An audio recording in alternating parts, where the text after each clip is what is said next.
and welcome to our Adventures at Home, Spring Social, proudly supported by our headline sponsor, Girl Talk magazine. Thanks for joining us. As you know, Adventures at Home is all about having fun, so we hope you enjoy the next hour as we explore lots of how-to activities, yoga, adventure stories, and lots more. Coming up first, we have a sing-along, sign-along, a how-to skills builder activities for girls aged 4 to 7, followed by the story of Jane Goodall, a short reading by Susan B. Katz, where she'll be answering some of your questions too. And Mairi Eyres joins us to share her top tips for getting started in wildlife photography. You'll need a camera or phone for this one, but don't worry if you don't have everything you need.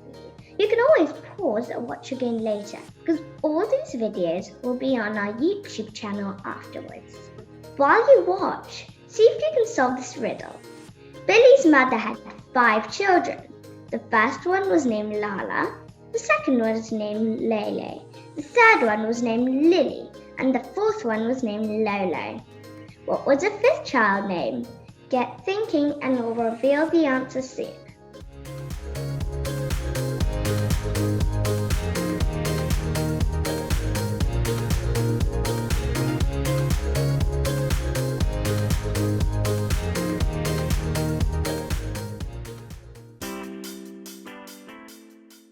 Hi, my name is Eve, and today we'll be doing part of the skills builder called Sing Along, Sign Along from the topic Communicate.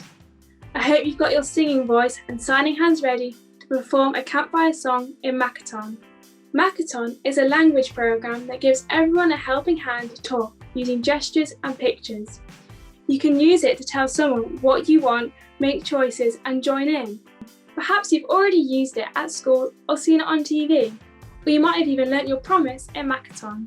The song we're going to learn today has the same tune as Frere Jacques. We're going to do the song once together and start adding signs so you can sing and sign at the same time. Some of the words and signs are slightly different. For example, we'll sing camping but sign tent. We go camping, rain or sun, sing around the campfire, lots of fun, lots of fun. Now let's keep practicing the song with the signs. The first line has 3 signs.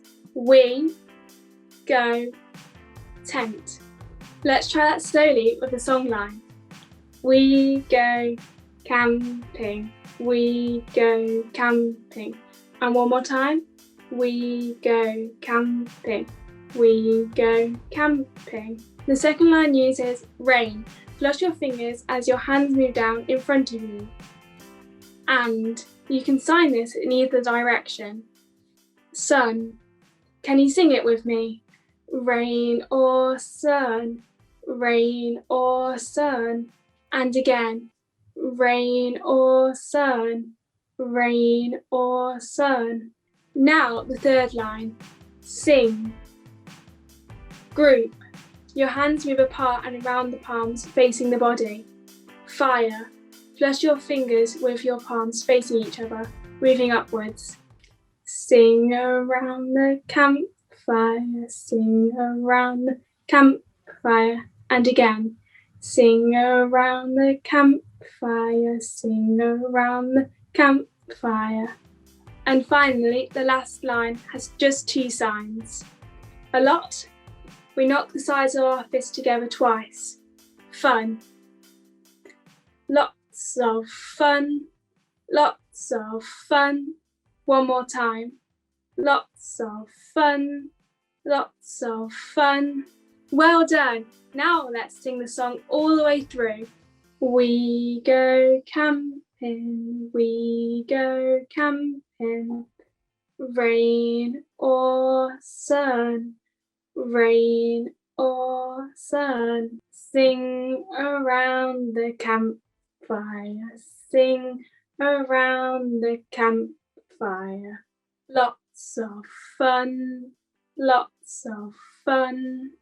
Keep practicing, try and learn it for the next campfire. If you like to share a picture, check with someone over the age of 13 first and ask if they can share it using #adventures at home.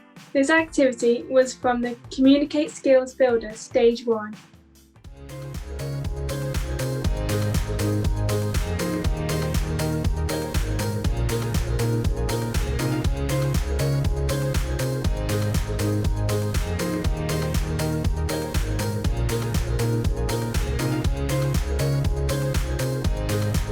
My name is Susan B. Katz, and I am the author of over a dozen books, including The Story of Jane Goodall, which I'm going to read to you today. I'm going to read parts of it, and I'm so excited to be here with Girlguiding.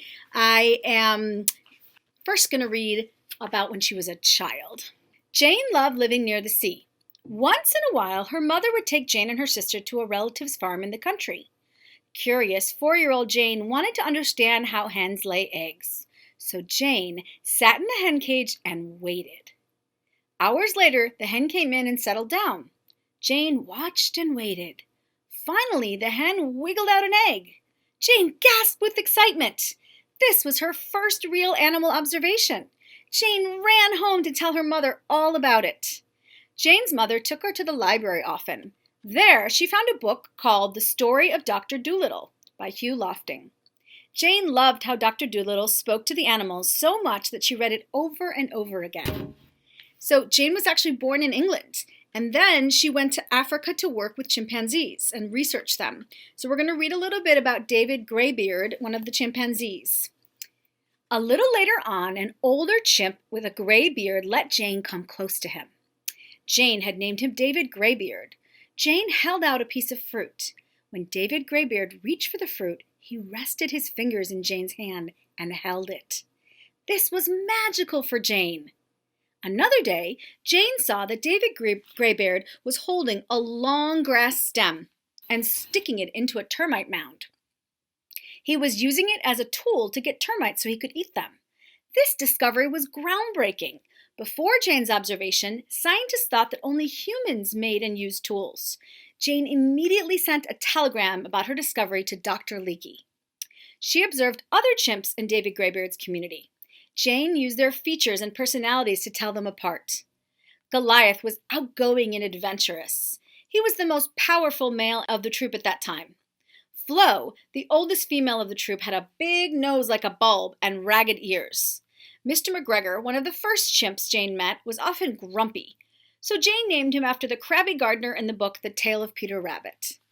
Now I'm going to answer some of your questions. First of all, I had a 4th grade teacher named Mrs. Schultz who took us outside to write poetry every Thursday, and we sat under a willow tree and wrote, and I became an author then when I was a child, and I started publishing poetry when she was my teacher. So that is kind of how I got inspired to be an author. I just loved words and how they rhymed and how they sounded and alliteration and all of those kinds of things. So Mrs. Schultz, my 4th grade teacher, I think inspired me to become an author. And then how I got my first book published, I actually went to Italy, to Bologna, Italy, and there's a book fair called La Feria dei Libri dei Ragazzi, the children's book fair every year in Bologna, and I got my first contract there, meeting with a publisher who's actually in Bath, England, called Barefoot Books, and they gave me the contract for My Mama Earth. I had a different book come out first, and my agent sold that book, and that was called ABC Baby Me. So going to the Italian book fair was very helpful, Bologna book fair. And then my favorite author, this is a really hard one because I have a lot of favorite authors. But growing up, I read a lot of Dr. Seuss. I also loved the book Harold and the Purple Crayon. And as an adult, I loved books by Paulo Coelho, who lives in Switzerland, like The Alchemist. And then I think my favorite book is called The Book Thief, and it's by Marcus Zusak, and it's just so beautifully written. And I actually got to meet Marcus and work with him. Thanks for your questions, Girlguiding, and talk to you all soon.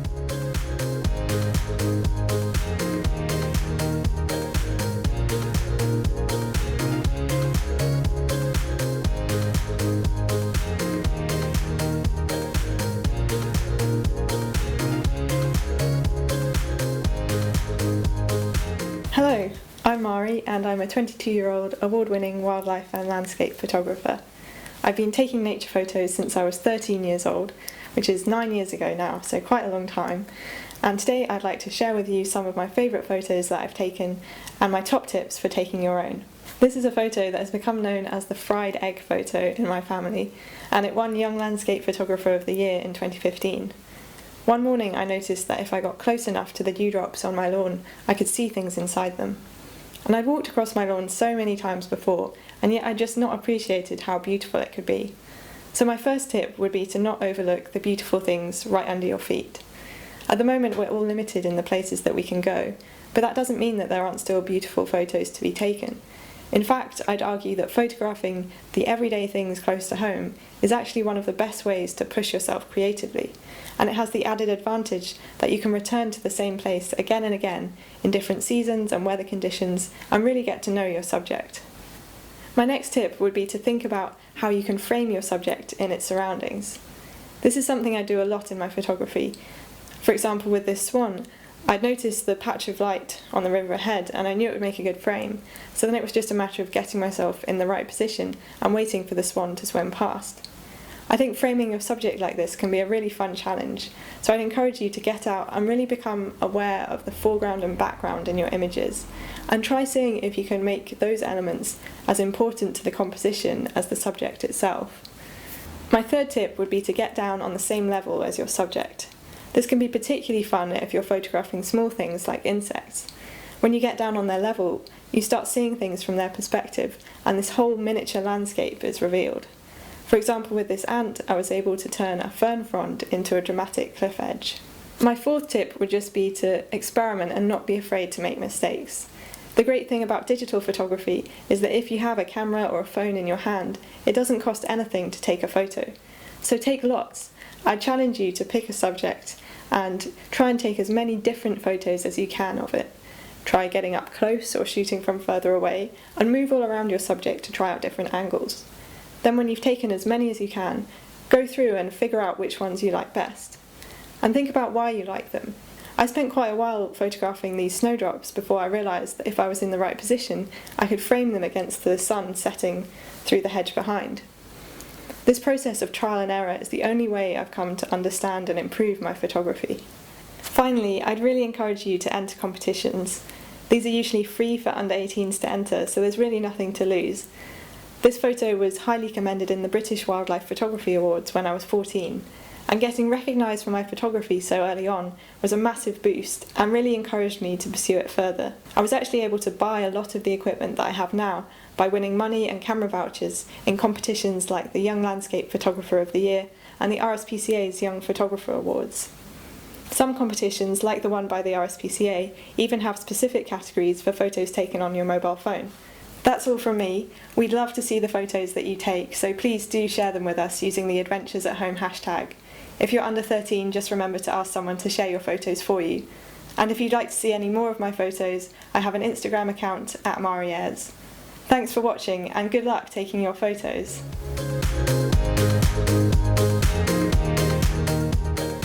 What great photos! I can't wait to get out exploring with my phone. If you're enjoying the activities today, don't forget to share how you're getting on using the hashtag Adventures at Home.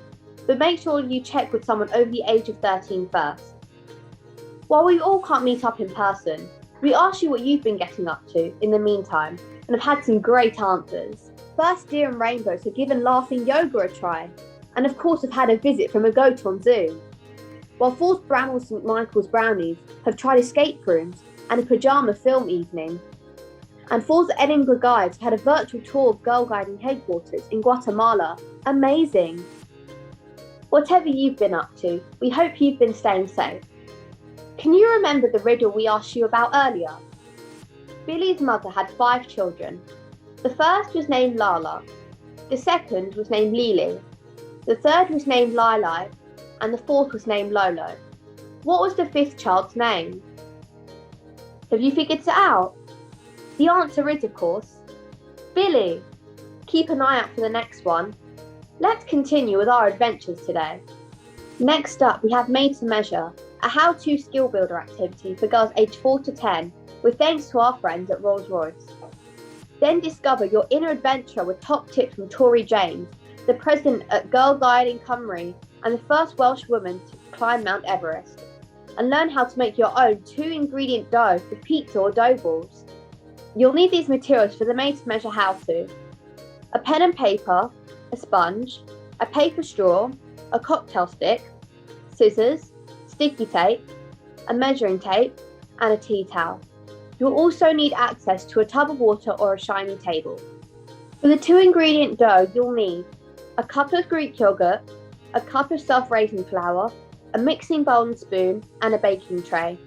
If you have one, a rolling pin will help too.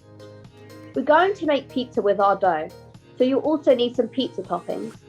We're going to use tomato sauce, cheese, and some vegetables, but you can choose any toppings you'd like. You'll also need access to an oven gloves, and an adult to help you.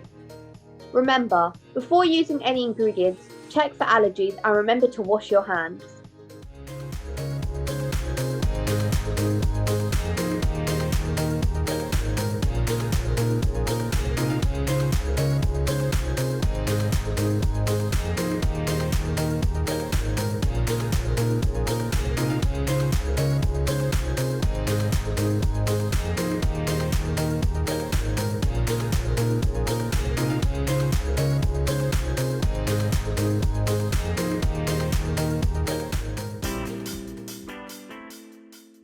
Hello, I'm Anna, and today we'll be doing a skills builder called Made to Measure from the topic Innovate, sponsored by our friends at Rolls-Royce. We're going to make a boat and try out different sails to get our boat to travel as far as possible. To do this activity, you'll need a pen and paper, a sponge, a paper straw, a cocktail or lollipop stick, scissors, sticky tape, a measuring tape, some kitchen roll or tea towel in case of any spills, and a large tub of water. You could use a bath or even a paddling pool, but if you don't have access to either of these, a shiny table works really well too. Remember to have an adult watching to help you if needed. Air and wind can be really powerful. They help airplanes fly and sailboats to travel. Ready to build your own boat? Start by poking a cocktail stick into the middle of your sponge. This will be your mast, the part of the boat that holds the sail. If you're using a lollipop stick, you might need to make a small hole in the sponge first using your scissors. Next, let's make a sail for it using paper. Draw a sail on your paper, but remember to think about the size and shape of your sail. What shape do you think will work best? If you want, you could even colour in the sail. Once you're happy with your sail, cut it out and think about where and how to attach your sail to the mast. Would you put it in the middle or at the edge? Use a small amount of sticky tape to attach it. Your boat is ready. Put your boat on the water or your table and grab your straw. Blow your boat once using the straw and see how far it goes. Use your measuring tape to check how far it travels and jot down the distance. Do this 2 more times, making a note of the measurement at the end of each go. Remember to squeeze out the sponge every time. Now take your 3 measurements and add them together. Then divide them by 3. Use a calculator or ask an adult to help you if needed. This makes your measurement more reliable in case you blow differently each time. It's called an average. Chat to someone else who made a boat too. Look at which boats went the furthest and talk about what went well. It's okay if it didn't go well the first time. That's part of the process of innovation. Innovation is finding new ways of doing things and finding solutions to challenges. Don't be afraid to give things a go. You can always change things to try and make it better. Sails that catch more air tend to work best. How could you change your sail to make the boat go further? Try making a new sail for your boat. Test it 3 times and then compare the measurements. Which sail was the best? Why do you think that was? You could even try this activity with a paper aeroplane or a toy car. Thanks for joining. This activity is from the Innovate Skills Builder Stage 2. If you'd like to share a picture, check with someone over the age of 13 first and ask if they can share it using #adventurous@home.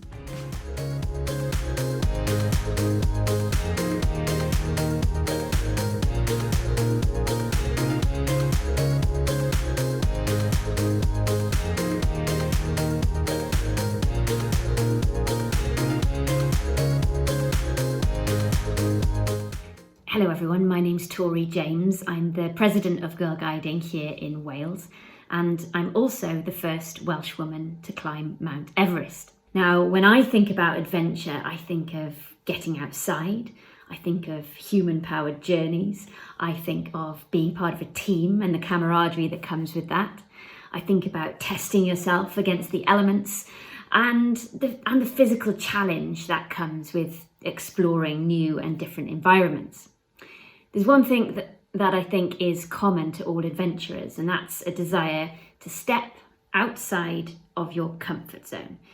And it's when you step outside your comfort zone that you learn most about yourself. So, how can you find your inner adventurer? I thought I'd share 3 ways with you to help you develop an adventurous mindset, and most importantly, that are going to get you outside over the coming weeks. Number 1, complete your horizontal Everest. Like many challenges and adventures, getting to the summit of Mount Everest certainly isn't a straight route or a direct route. In fact, it's painfully slow. And the reason for that is because you have to ascend and descend the mountain several times before you actually attempt the summit, going from base camp up to camp 1 and back to base camp. Base camp, this time higher to camp 2, and then back down to base camp. This is so you can acclimatise to the lack of oxygen on the mountain. And as an adventurer, the mental challenge is sometimes more than the physical challenge, and you have to accept that some days you'll be making progress towards your goals, and other days there'll be setbacks and you'll be right back where you started. So for your next trip outside, think of a destination not too far from home, maybe your local park, and 2 memorable points en route to the park. Could be a junction, it could be a post box, it could be a beautiful tree, something like that. Your house is base camp, and those memorable points are camps 1 and camp 2, respectively. So you can't just go straight to the park. You've got to go from your home to camp 1 and then back to your home. Then you leave again, and this time you go to camp 2, your second memorable point, and then you return to your house. And then finally, you can leave your house again and get to your destination and then come all the way home. Make sure you celebrate the little successes. So the milestones, the camp 1 and camp 2, celebrate those and then give yourself a massive pat on the back when you finally have been to the park and you make it back home again. Number 2, don't just look, see. Use your powers of observation. I think I go into the hills for the beautiful views that you get from the summit of mountains. But it's been in recent years that I've paid more attention to birds. My husband is a really keen bird watcher, and he's shown me how fascinating it is to really stop and look at the detail that you get on birds in your local area. Powers of observation are really, really important. Often adventurers use them to keep safe. So, for example, looking at very subtle changes in snow surfaces to detect a hidden crevasse or a frozen lake, for example, or looking at changes in the clouds that might signal a change in the weather. So for this one, I want you to go outdoors and make the focus of your walk or journey to look at the birds. Look at their colour, their markings, their size, shape, birdsong, behaviour, and flight pattern. And just take in what you're looking at. Identify them if you want to. But these powers of observation are really, really important. And actually, they can help us switch off and step away from some of the distractions that we might have in our life.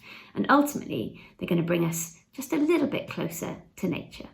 My 3rd suggestion for you is going to be called The Early Bird Catches the Worm. So all you early risers out there, this is probably one for you, and those of you that like your sleep aren't going to thank me for this one. But one of the things that's been common to my expeditions is seeing the sun rise.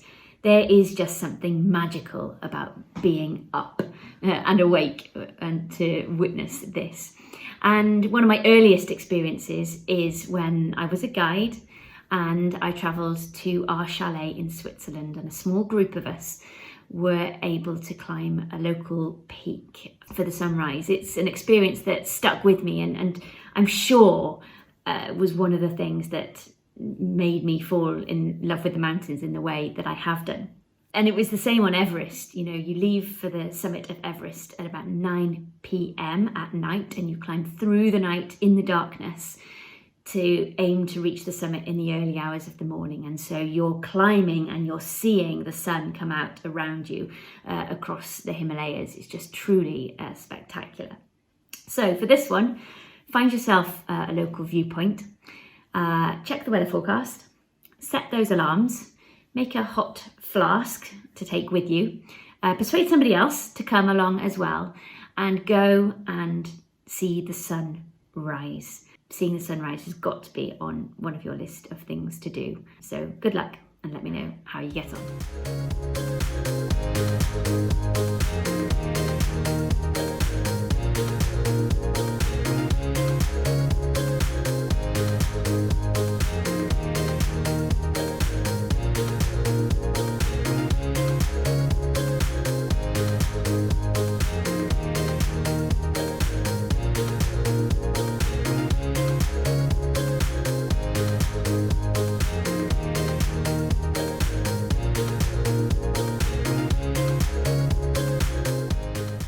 Today, we're going to make dough using only 2 ingredients.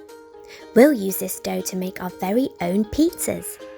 To make the dough, you'll need 1 cup of Greek yogurt and 1 cup of self-raising flour. You can use dairy or gluten-free alternatives. You'll also need access to an oven and oven gloves, a mixing bowl, a spoon, and a lined or greased baking tray. You could also use a rolling pin. And ask an adult to preheat the oven to 200 degrees. For the pizza topping, we're going to use some tomato sauce or puree, grated cheese, mushrooms, and peppers. But you can use any toppings you'd like. You could even keep it simple with butter and garlic for tasty garlic bread. Before using any ingredients, check for allergies and remember to wash your hands. To make the dough, put your flour and yogurt into the bowl and mix together. You can even use your hands and get messy. Keep mixing until you've created your dough. Your dough should be stretchy but not too sticky. Now we've got our dough, pop it onto a surface on top of any leftover flour. Dusting flour onto the surface will stop the dough sticking. Roll and stretch out your dough into a pizza shape. If you don't have a rolling pin, you can stretch it using your hands. If the pizza looks too big, you could keep some dough to the side and use it to make dough balls. To decorate your pizza, place your doughy base onto a greased or lined baking tray. Smooth on some tomato sauce and sprinkle over your cheese. Then add your toppings. We've gone for a lovely veggie pizza. Carefully place in the oven for 10 to 15 minutes. If you made dough balls too, pop them on the baking tray next to your pizza. When using an oven, remember to ask an adult for help and take care by using oven gloves. When it's cooked, place it on a plate and it's ready to serve. We hope you enjoy your pizza. If you also made dough balls, why not melt some chocolate for a tasty pudding? Challenge your family or friends to make their own dough. What other tasty treats can you make? See who has the best creation. Don't forget to share your creations with us using the hashtag #AdventuresAtHome, but check with someone over the age of 13 first. Enjoy!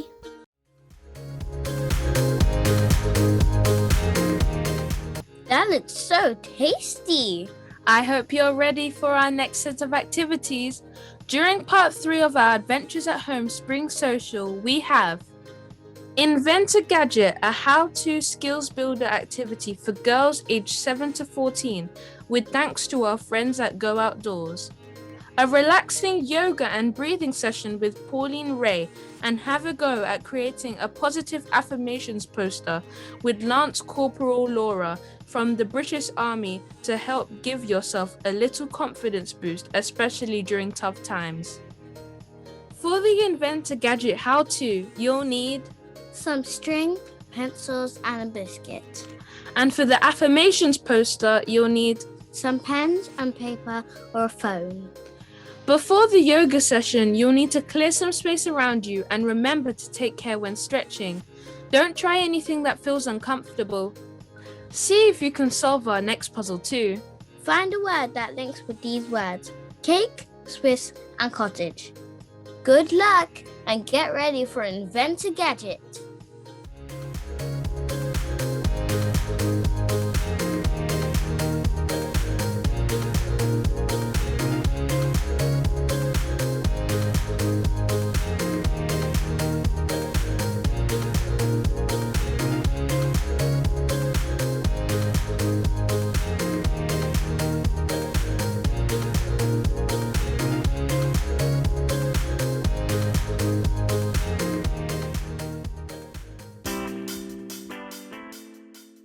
Hello, I'm Beth, and today we'll be doing a skill builder called Invent a Gadget from the topic Camp, sponsored by our friends at Go Outdoors. We're going to think about how we can make camping life a little easier. Let's start by having a think about what we could make from wood and string that might be really useful while camping. For example, a food platform, a towel rail or washing up stand, a shoe rack or even a tippy tap. Today we're going to have a go at inventing our own food platform, but instead of making it from sticks and string as we would when we go camping, we're going to make a miniature version. You'll need string or something similar and pencils. Then finally you'll need a biscuit of your choosing. Make sure you check for any allergies or dietary requirements. Remember to wash your hands before you start. To make our food platform, we will need to use some different knots, such as the half hitch, clove hitch, square lashing, diagonal lashing or tripod lashing. We'll be using the clove hitch and square lashing. To tie a clove hitch knot, first loop your string around the pencil counterclockwise and cross it over the string, past the end through the loop you've just created and pull tight. For a square lashing, start by tying a clove hitch around one of the pencils. Place another pencil across the top. Wrap the short end of string around the long one. Then wrap the string over the front of the other pencil, under the back of the first and then over the front of the top pencil. Finally, looping behind the first pencil. Repeat 3 times. Secure with 3 frapping turns, then add a clove hitch to finish. Now let's try and make our platform. Don't worry if yours looks different to ours or anyone else's, it's all about trial and error. When you finish building your gadget, test it. Does it stand up? Can you balance your biscuit on the top? What other small objects could you use to test it? Is there anything else you could do to improve your original design? Yes? Then give it a go. Does it work any better?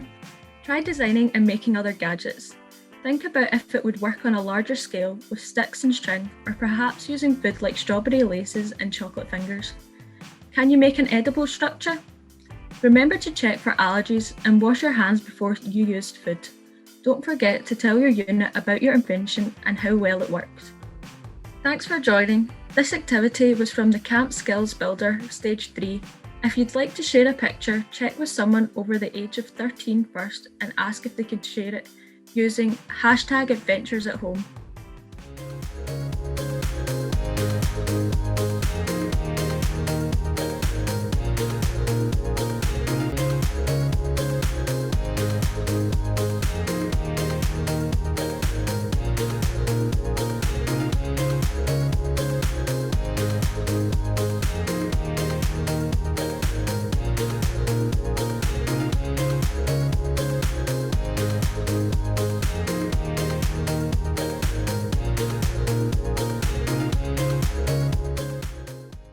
Hello everyone, my name's Pauline, I'm a teen yoga teacher, so welcome to this yoga session for Girlguiding. So I'm sitting on the floor with my legs crossed. You can sit in a chair if that's more comfortable for you. If you are sitting in a chair, make sure that you have your feet flat. And also make sure that you're sitting up nice and straight so your spine is long and you're not slumped forward like this. So sitting up nice and straight, and then let's take the arms up. You can look up towards the ceiling, stretch the arms up. Imagine you're trying to reach all the way up to the ceiling, really stretching, and then slowly bring the arms back down again. And then from here, keeping one hand beside you on the floor, take the other arm up by the ear and come over to the side into a side stretch, really stretching up into the fingers on that top hand, and then coming back and going to the other side. So really stretching up into the fingers of that hand and then slowly coming back again. And then from here we'll take a little bit of movement into the arm. So take one arm out in front of you, have the palm facing into the middle, really spread your fingers wide and stretch into that arm as much as you can, really stretching, and then bring that hand back. And then we're going to take both arms out, bring the palms together, see what's happened. So if you can see my hands, the hand that I stretched is a little bit longer than the other arm, and that's often what happens. So we're going to bring the hands back and then we're going to stretch into the other side to try and make them equal again. So stretching into the other arm, spreading the fingers really wide, and then bring that hand back and take both arms out, bring the hands together. So just check, so mine are now the same, hopefully yours are too, but don't worry if they're not. Sometimes we have one arm that's slightly longer than the other. And then bring your hands back, bring the soles of your feet together. So this is a pose called butterfly pose. Hold on to your feet and we'll take a little bit of movement into the legs, as if your legs were butterfly wings, just letting them flap. Just a little bit of movement here. And then we're going to bring the feet flat. I'm just going to turn around sideways so that you can see. So the feet are flat. Take your hands to the back of your knees. So this is where you need to make sure you have plenty of room behind you in case you roll back. And then lifting your feet up so the legs come out in front of you. This is boat pose. If you're feeling balanced, you can bring your arms out as well. The arms out, legs out. Keep breathing, don't hold your breath. And then slowly come back down again. And then we'll turn, or I'm turning back to the front. I'm going to bring the soles of the feet together again. This time just walking the feet away from me. So you've got the feet quite a distance away, but still got the soles of the feet together. Hands resting on the legs. And then you're just going to let yourself roll forward over the legs. So you come into a forward fold, let the hands rest wherever they get to. And we're just going to stay here just for a breath or two. So breathing in, breathing out, breathing in and breathing out. And then slowly bring yourself back up again. And then cross your legs again. And we'll finish off with a breathing exercise. So we're going to bring the hands onto the tummy. And if you have a finger from each hand, so maybe an index finger from each hand, just touching over the belly button, we'll do a breathing exercise called balloon breath. So as you breathe in, you imagine you're breathing into a balloon and that the balloon is getting bigger. And then as you breathe out, some of the air goes out of that balloon, it goes a little bit flatter. So we're going to do that a few times. So breathing in, feeling that that balloon is getting a little bit bigger, and then breathing out as some of the air goes. Doing that 3 more times. So breathing in as that balloon gets bigger, breathing out as it loses a little bit of air. 1 more time.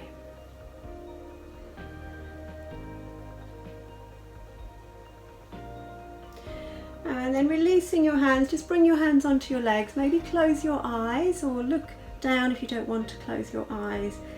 So just taking a few breaths here, so thinking about allowing the whole of your body to be relaxed. And then just saying to yourself, I breathe in, calm and peace. I breathe out and let go of any tension. So repeat that to yourself in your head 2 more times. I breathe in, calm and peace. I breathe out to let go of any tension.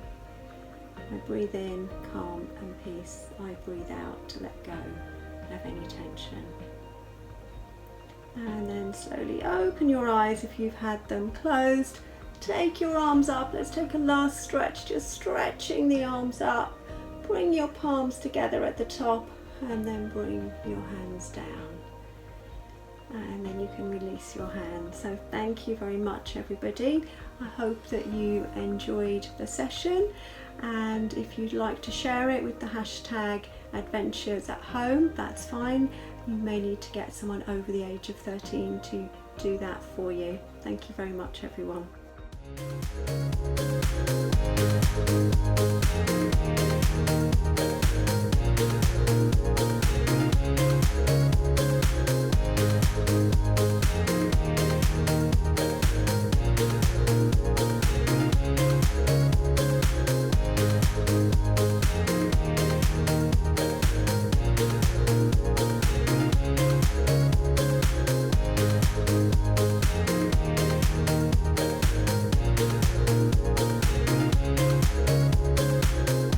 Hi, I'm Laura and I'm a musician in the British Army.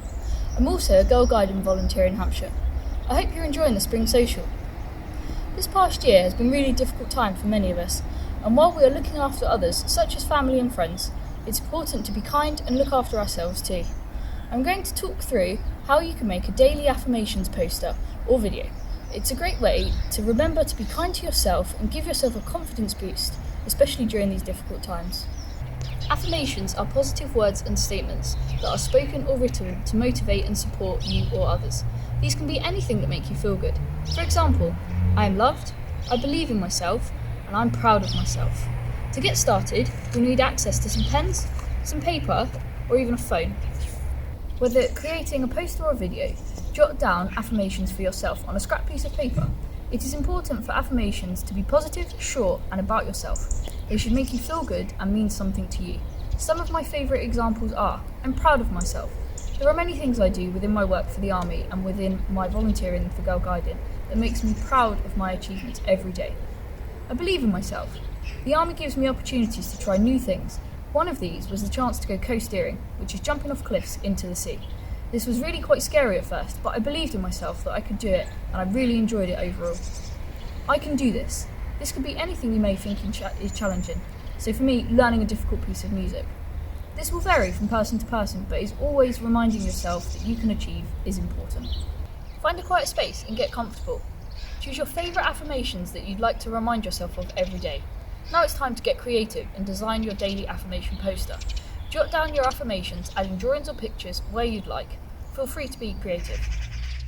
When you're finished, put your poster somewhere where you'll see it every day. Here's mine. I'm going to put it on my fridge. You could even create an affirmations video if you'd prefer, as something to watch when you need a boost. Once you've created your affirmations, the next step is to use them. Try and use your affirmations every day. This could be when you wake up or before going to sleep. You could read it, say it out loud to yourself or a friend or family member, or even visualise it in your head. Whatever works best for you. Use it anytime you need. We hope this has helped you think of creative ways to build your confidence and add a sprinkle of positivity into your day. Thanks for watching.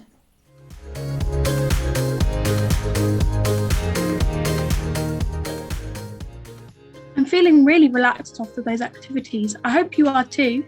Don't forget to share how you're getting involved today using the hashtag adventures at home. We'd love to see your pictures, but please check with someone over the age of 13 first. Thanks for sharing your adventures with us. The 37th Cheltenham Rainbows have enjoyed their annual indoor camp virtually this year, creating some great mascots. Well done.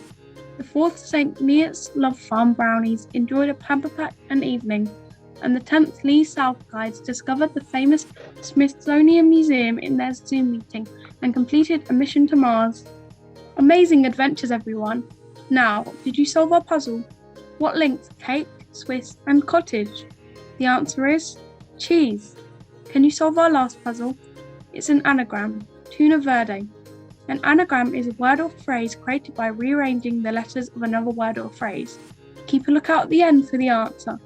For our final lineup in the Adventures at Home Spring Social, we have People Power, a how-to skills builder activity for girls aged 10 to 18, followed by ice cream paint pots with our headline sponsor, Girl Talk magazine. Then to finish off, we have a campfire sing-along with Izzy and Lily, who will also perform the dance created for us by Tilly from CBBC's Almost Never and Girl Talk magazine. Can you remember it? Let's grab our materials. For the People Power how-to, you'll need pens and paper, plus some sticky tack, or access to a phone, tablet or computer. To make the ice cream paint pots, you'll need a plant pot, some paint and paintbrushes. But if you don't have these things, you can use a paper cup and some colouring pencils or pens instead. And finally, don't forget your camp blankets and singing voices for the campfire.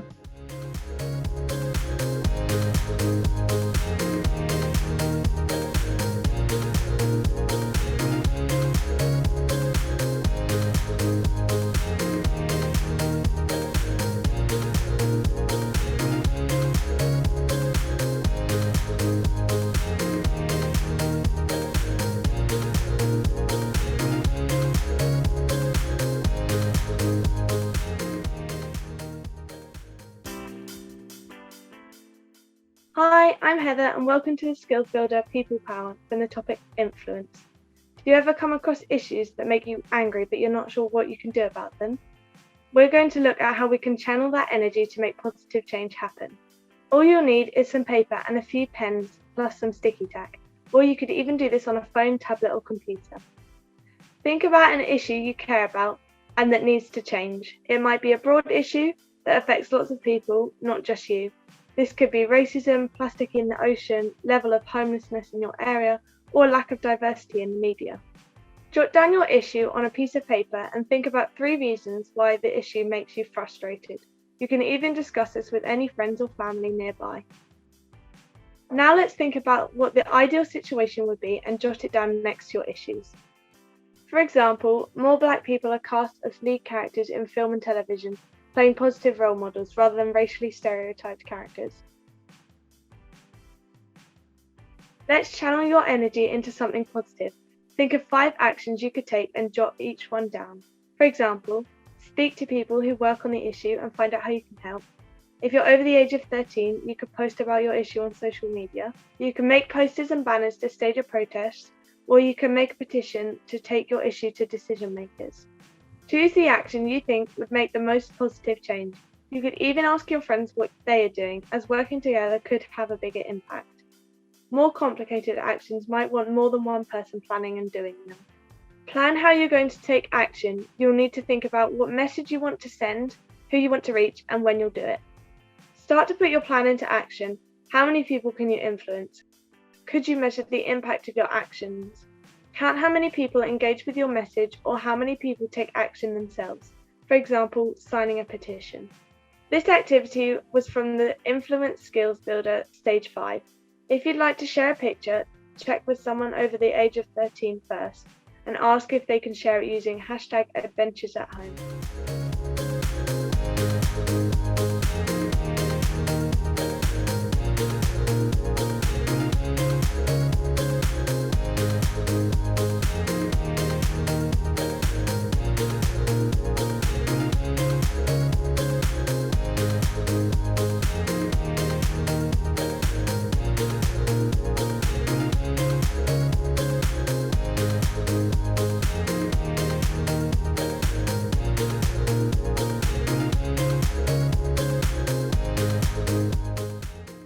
Hi everyone, my name is Carly and I'm from Girl Talk magazine, and we are so excited to be joining you at the Adventures at Home Spring Social. And now I'm actually going to show you how to decorate plant pots to look like ice cream. Let's go! To make ice cream plant pots, you'll need a plant pot, some paint and some paintbrushes. If you don't have these things, not to worry, you could use a paper cup and some colouring pens or pencils instead. First, paint a crisscross pattern on the bottom half of the pot. So this is going to be your ice cream cone.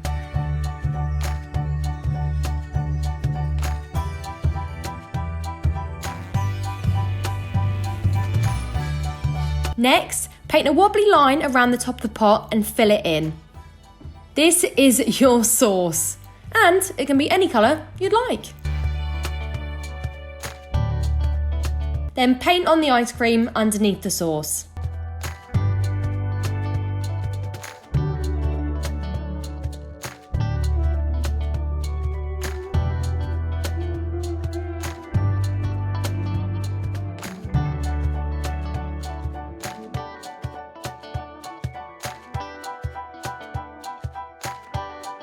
finally, the fun bit. Now paint on lots of sprinkles. You could use lots of different colours here, so just really go for it.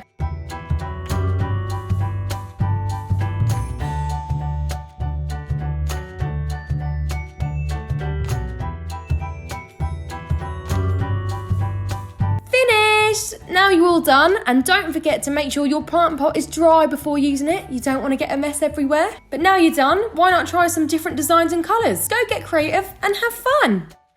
What will you use your pot for? Will you plant a seed and watch it grow, or will you use it to keep your pen and pencils tidy? Share a picture of your ice cream pot online, but don't forget to ask someone over the age of 13 first, and use the adventures at home hashtag, and also don't forget to tag us too at Girl Talk Mag. Thanks for watching, bye! Hello, I'm Emma Guthrie, Girlguiding's Assistant Chief Guide, and I just wanted to say a huge thank you for joining us today for our Adventures at Home Spring Social. And a big thank you to all of our volunteers. Girlguiding wouldn't exist without you, so thank you for everything that you've done during your time as a volunteer. Now, I hope you're all ready for our last session of the day. Get your camp blankets for our campfire sing-along.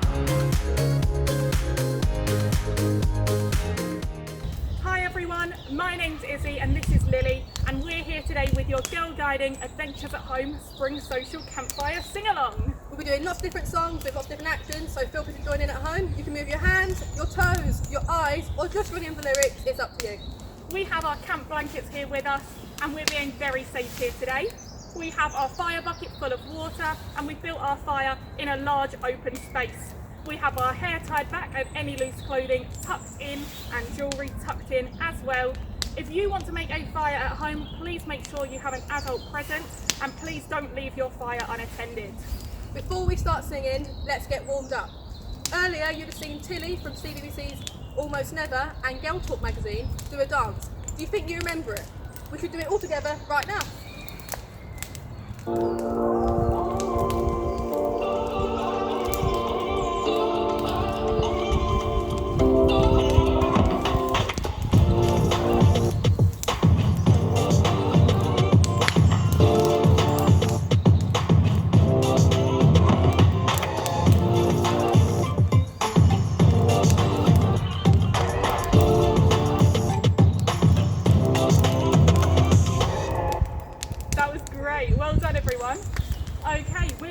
With our first song then. This one is called Get Loose, Get Funky.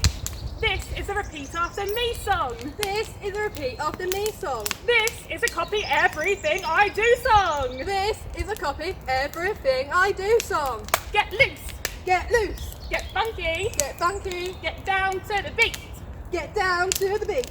Get your whole body moving, get your whole body moving. Starting with your feet, starting with your feet. Oh, your feet, oh, your feet. Get loose, get loose, get funky, get down to the beat, get down to the beat. Get your whole body moving, get your whole body moving. Starting with your feet, starting with your feet. Oh, your feet, oh, your feet. And your knees, and your knees. Get loose, get loose, get funky, get down to the beat, get down to the beat. Get your whole body moving, get your whole body moving. Starting with your feet, starting with your feet. Oh, your feet, oh, your feet. And your knees, and your knees. And your hips, and your hips. Get loose, get loose, get funky, get down to the beat, get down to the beat. Get your whole body moving, get your whole body moving. Starting with your feet, starting with your feet. Oh, your feet, oh, your feet. And your knees, and your knees. And your hips, and your hips. And your arms, and your arms. Get loose, get loose, get funky, get down to the beat, get down to the beat. Get your whole body moving, get your whole body moving. Starting with your feet, starting with your feet. Oh, your feet, oh, your feet. And your knees, and your knees. And your hips, and your hips. And your arms, and your arms. And your head, and your head. Get loose, get loose, get funky, get down to the beat, get down to the beat. Get your whole body moving, get your whole body moving. Starting with your feet, starting with your feet. Oh, your feet, oh, your feet. And your knees, and your knees. And your hips, and your hips. And your arms, and your arms. And your head, and your head. And the tongue, and the tongue. Get loose, get loose, get funky, get get down to the beat, your whole body moving. Get your whole body moving. Starting with your feet. Starting with your feet. On your feet. On your feet. And your knees. And the knees. And the hips. And the hips. And the arms. And the arms. And the head. And the head. And the tongue. And the tongue. Get loose. Get loose. Well done, everyone. Next up, we're going to sing a song called We Go Camping, and along with it, we're going to do some Makaton sign. So feel free to join in with the sign, the singing, or both. Up to you. We go camping, rain and sun, singing round the campfire, lots of fun. Well done, everyone. Our next song is called Big Buffalo. We're going to sing first about a big buffalo, and then about a little buffalo, and then about an enormous buffalo. Ready? Big buffalo coming round the mountain long, long ago. Big buffalo coming round the mountain long, long ago. Long, long ago, ooh, ooh, ooh, long, long ago, ooh, ooh, ooh. Big buffalo coming round the mountain long, long ago. Little buffalo coming round the mountain long, long ago. Little buffalo coming round the mountain long, long ago.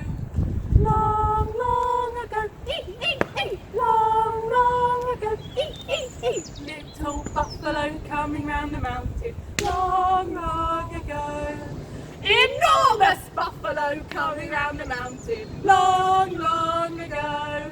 Enormous buffalo coming round the mountain long, long ago. Long, long ago, ooh, ooh, ooh, long, long ago, ooh, ooh, ooh, enormous buffalo coming round the mountain long, long ago. Brilliant. Okay, next up, we're going to be singing Rig-a-Bamboo. The Princess Pat lived in a tree. She sailed across the 7 seas. She sailed across the Channel too. And she took with her a Rig-a-Bamboo. A Rig-a-Bamboo. Now what is that? It's something made. By the Princess Pat. It's red and gold. And purple too.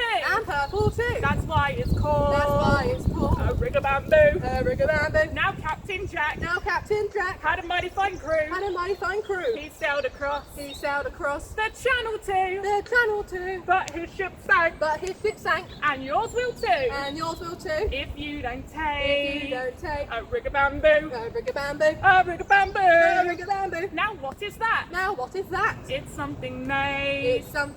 By the Princess Pat. It's red and gold. And purple too. That's why it's called a Rig-a-Bamboo. Okay, we're on to our final song now. This one was voted for by all of you on the Girlguiding social media pages, and the song you chose was Campfires Burning. We're going to sing it through all together once first. Campfires burning, draw nearer, in the gloaming, come sing and be merry. Well done. Now let's try it as a round. We're going to sing it twice through, and you can choose to either start off with Lily or join in afterwards with me. Ready? Campfires burning, Campfires burning, draw nearer,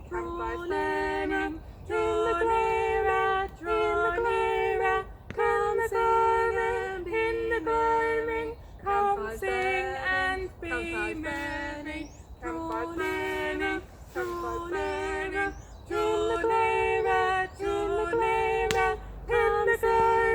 in the gloaming, come sing and be merry. Brilliant, well done everyone. That is the end of our campfire today. If you would like to post any photos of yourselves joining in on social media, then please ask a person over the age of 13 to share your photos for you and use the hashtag adventures at home. So we hope you enjoyed our campfire today and the rest of the Adventures at Home activities, and have a good evening. That was great. I really miss campfires and can't wait for when we can sing together again. If you'd like to catch up on any of the activities today, just head to our YouTube channel where you can find them all. Did you solve our final question for anagram? Tuna verde is adventure. Well done. Thank you so much for joining us this afternoon. We'd like to thank all the actors of our headline sponsor, Girl Talk magazine. We've loved hearing all the adventures you've had. The second Whedon brownies have been meeting alpacas and guide dog puppies on Zoom, while second Fair Oak brownies played a giant district version of Tim's game. And congratulations to fifth Harpenden Rainbows, who've seen 5 rainbows complete their gold awards during lockdown. Whatever your adventures look like at the moment, remember to stay safe and be kind to yourself. Bye!